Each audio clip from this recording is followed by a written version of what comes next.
Paul Chelstad, Sioux City, at the Lutheran Hospital, which is now Unity Point, in front of the remaining smokestack. It's the only part of the building that's left. I'll paint anything they let me paint. Yeah.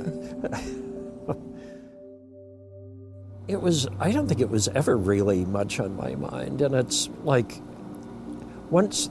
especially once the shots happened, which was like a year later at least, or 9 months later. But and I didn't worry about it at all after that. And, I wore a mask.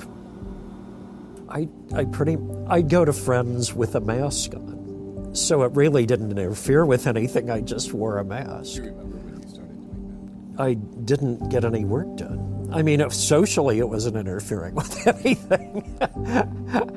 But it was like, oh, great, I have this wonderful opportunity to do whatever I want. And I just wasn't creatively productive.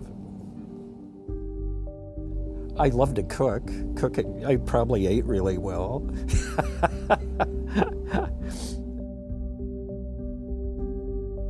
I think in 93, maybe, Dave started Saturday in the Park. But yeah, there are 2 water towers, the city's water supply. Junior high kids or something had hit it with really awful tagging. Talk about what a loss the art of writing is going to be. Graffiti's going nowhere, Anyway, so the first year I just did one face, it was all blue, and then I did the face of a blues singer woman from Kansas City. And that was the beginning. And then after that, I started doing the logos of every Saturday in the Park. And then it became an opportunity for people to do graffiti. I painted in 20 also. There was a Martian playing an instrument, and I did a mask from next door at Sioux City Gifts.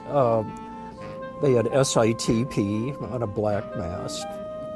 So I put a mask on the alien. It's a riot. I think it's still up there, I probably did it the day of, because I always am, painting the day of. So I probably did it the day that it would have happened on or something. There were crows, and there was a scaffold usually, and I was up next to this tree, and this crow was trying to learn to fly, and it was a disaster. The crow was having problems, and the crows would meet after, and they would be like, "Oh my God, that kid is never gonna." It was so funny, but they were so community oriented, and they just, you knew they were talking about this flying disaster, and this kid's got to straighten up and fly right. It was a riot. Support for Facing a Changed World, an oral history of the COVID-19 pandemic, comes from the Margaret Ann Martin Everest Foundation, the Kind World Foundation, Humanities Iowa, the Friends of Siouxland Public Media, and listeners like you.